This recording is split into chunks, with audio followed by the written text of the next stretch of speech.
দুলেশ্বর ১ নম্বর word. প্রথমে ১ নম্বর word ছিল, এখনও ১ নম্বর ওয়ার্ডে আছে। সাধারণত কোন্ডা ইউনিয়ন এই দুলেশ্বরের মানুষই দীর্ঘদিন নেতৃত্ব দিচ্ছে। এই এলাকা থেকেই বারবার চেয়ারম্যান নির্বাচিত হচ্ছে, তারপরে অন্যান্য জায়গায় হয়েছে। সেই হিসেবে এখানে ঐতিহ্যবাহী পরিবার, ব্যক্তিত্ব, আমি মোটামুটি আরও ৬০ বছর আগে থেকে সরেছি। সবার সাথে একটা সুসম্পর্ক আছে এবং তার ধারাবাহিকতা চলমান। গেল ১৬ বছর যেটা ছিল, যেখানে ভোটাররা ভোট দিতে পারত না, সেখানে ব্যক্তি বা যারা মান সম্মান যাদের আছে তারা ছিল অনেকটা অসহায়।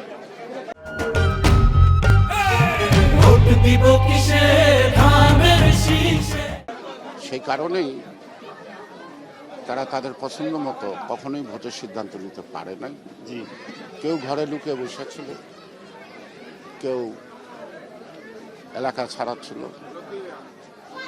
আজকে ঘোরার মধ্য দিয়ে বুঝতে পারেন যে এই দুলেশ্বর ১ নম্বর ওয়ার্ডটা হাজারবার পর্যন্ত এই স্বতঃস্ফূর্ত জনগণের অংশগ্রহণের মধ্য দিয়েই যে তাদের ভিতরে যে একটা চাপা ক্ষোভ ছিল তা আজকে নিঃশ্বাস ফেলল। এবং ১২ তারিখে আমার বিশ্বাস কোন্ডা ইউনিয়নের মধ্যে এই কেন্দ্রই ভোটে ধানের শীষের পক্ষে প্রথম হবে, এটা আমার বিশ্বাস, আমার ধারণা। এখানে বিভিন্ন পাড়া বা সামগ্রিকভাবে যারা দুলেশ্বরে গণ্যমান্য হিসেবে সকলের কাছে পরিচিত, সম্মানিত, আমার আশেপাশে কিন্তু সবাই আছে। আপনি দেখেন সবাই আছে, এমন কোনো লোক নাই যে নাই নেই। একজন লোক নাই যার কারণে তারা এতদিন বোবা হয়ে বসেছে, আর সবাই আছে। আর এই কেন্দ্রে কখনো নৌকা মার্কা পাশ করতে না। এমনকি ১৯৭০ সালের যে নির্বাচন হয়, জনাব হামিদুর রহমান, ডাকনাম ছিল শাহজাদা মিয়া, তিনি বাংলাদেশের মধ্যে প্রথম হয়েছিলেন ভোটে কেরানীগঞ্জ থেকে, কিন্তু তার এই নিজের কেন্দ্রে ১৬০ ভোটে তিনি পরাজিত হয়েছিলেন। এটা হলো সেই দুলেশ্বর। দাদা, আপনার অন্যান্য যারা প্রতিপক্ষ বা যারা অন্যান্য প্রার্থী, তাদের বিরুদ্ধে কোনো অভিযোগ আছে কিনা? আমি কারো বিরুদ্ধে অভিযোগ করতে চাই না, তবে আমি সবাইকে বলবো, অভিনন্দন জানাবো, ধন্যবাদ জানাবো তারা নির্বাচনে অংশগ্রহণ করেছে। একা তো ভোট হয় না, একাধিক প্রার্থী থাকলে ভোট। সেক্ষেত্রে তাদের কাছে আমার একটা বিনীত অনুরোধ থাকবে, অনেক রক্ত এবং জীবনের বিনিময়ে এই ১৬ বছর পর আগামী ১২ই ফেব্রুয়ারি সাধারণ মানুষে তার একটা ভোট দিতে যাচ্ছে বা ভোট দিতে পারবে বলে আমরা প্রত্যাশা করি। সেই ক্ষেত্রে সবাইকে বলবো জনগণকে উদ্বুদ্ধ করা, উৎসাহিত করা, ভোট কেন্দ্রে তারা যেন উপস্থিত হয় এবং যারা ভোট কেন্দ্রে উপস্থিত হবে তার ভোটটা সে নিজের পছন্দ মতো যাকে ভালো লাগে। সুতরাং এই ব্যাপারে কারো বিরুদ্ধে আমার অভিযোগ নাই, বরং তারা নানা ধরনের অভিযোগ করে থাকে, যে অভিযোগের সাথে আমার কোনো সম্পৃক্ততা নাই। আমি রাজনীতিটা সৃজনশীল পছন্দ করি, বাক ব্যক্তির স্বাধীনতা বিশ্বাস করি। আমার আজীবনটাই অন্যের বিরুদ্ধে, আমার আজীবনটাই গণতন্ত্রের পক্ষে।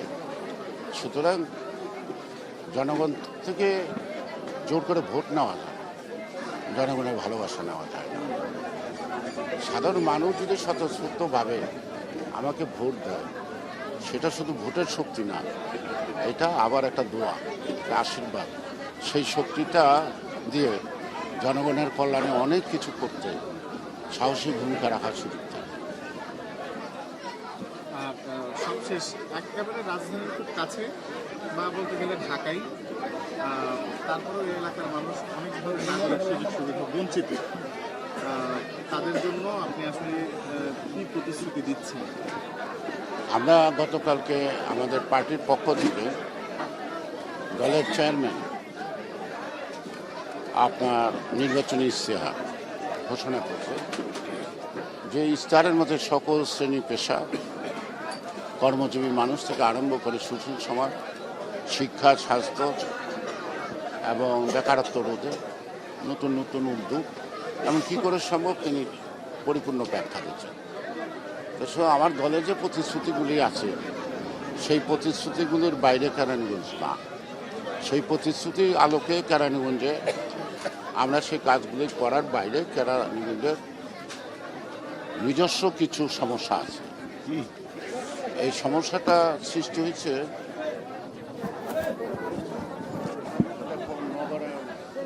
আরবানাইজেশনের একটা টেন্ডেন্সি আছে, অনেক হাউজিং গড়ে উঠছে, কিন্তু সেই হাউজিংগুলো কতটুকু পরিকল্পিত, তাদের রোডঘাটটা কেমন, তাদের সুয়েরেজ সিস্টেম আদৌ আছে কিনা, আর দেখা দেখি দেখবেন চারিদিকে বিল্ডিং উঠছে অনেকটাই অপরিকল্পিত। এখন এই এলাকায় সবারই বিল্ডিং আছে, সবারই সামর্থ্য আছে, কিন্তু একটা গাড়ি কেনা, অনেকে সামর্থ্য থাকলেও গাড়িটা কিনতে পারতেছে না, কারণ গাড়িটা নিয়ে বাড়িতে ঢুকতে পারবে না। এই জন্য অনেকে গাড়িটা অন্যখানে রাখতে আসে, কেউ কেউ আশেপাশে রাখে আবার। তো সেই কারণে এই যে অপরিকল্পিত উন্নয়নের কারণে কতগুলি নতুন সমস্যার সৃষ্টি হয়েছে। এই সমস্যাগুলি প্রত্যেকটা অঞ্চলে ক্ষেত্র বিষয়ে তাদের সাথে আলাপ করে এই সমস্যার সমাধান করতে হবে। এই কারণে তারা যদি সহযোগিতা না করে এখানে জোর করে কিছু করা যাবে না, তাই না? গ্যাসের একটা সমস্যা আছে, তাই না? গ্যাসের সমস্যা সারা বাংলাদেশে আছে, এখানেও আছে। এবং এই কুন্ডার উপর দিয়েই কিন্তু প্রথম গ্যাস আসে 1984 সালে। আমার বাড়ি কুন্ডা, আমার বাড়িতে কিন্তু গ্যাস নেই।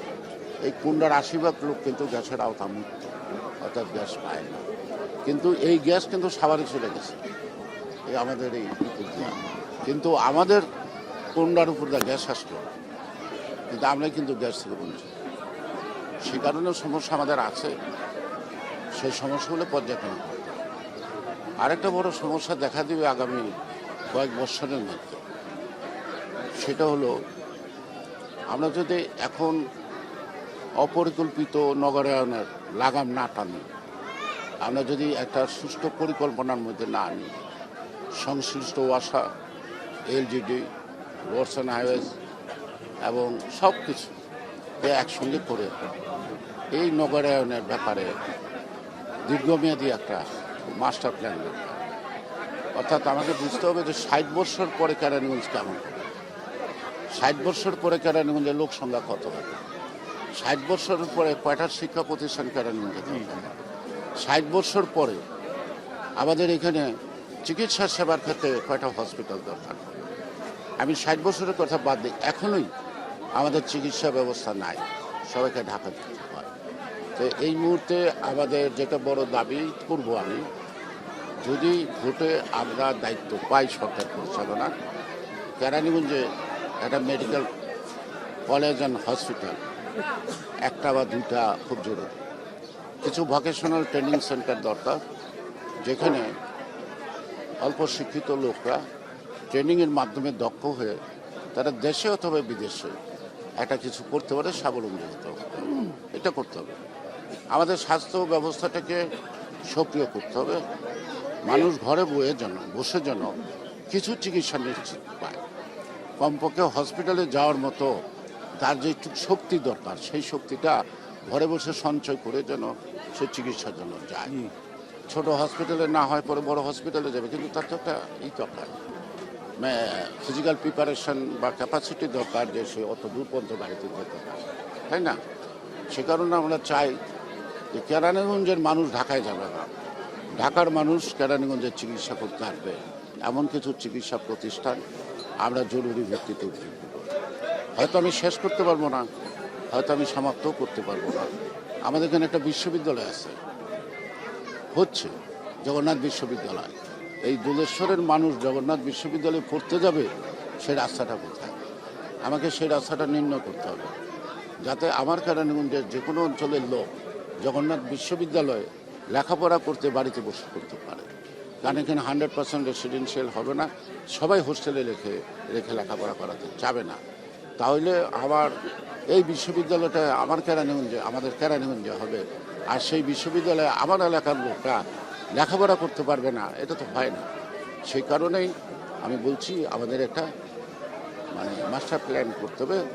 আস্তে আস্তে হতে থাকবে, হয়তো একবারে হবে না, হয়তো আমি শুরু করব আরেকজনের শেষ করব নাকি, কিন্তু শুরুটা করে যেতে চাই। আমাদের আরও সমস্যা আছে, আমাদের ঢাকা জেলা আছে, কিন্তু ঢাকা জেলার ঠিকানাটা ঢাকা জেলার ভূখণ্ডে না। ঢাকা জেলা হলেও ঢাকা শহরে, ডিসি বসে ঢাকা শহরে, আদালত বসে ঢাকা শহরে, এসপি থাকে ঢাকা শহরে, এবং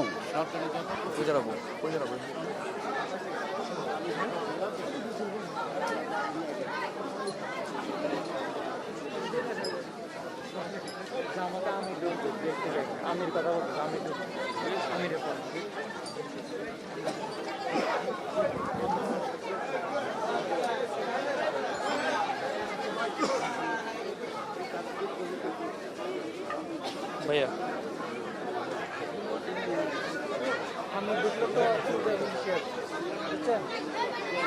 ওকে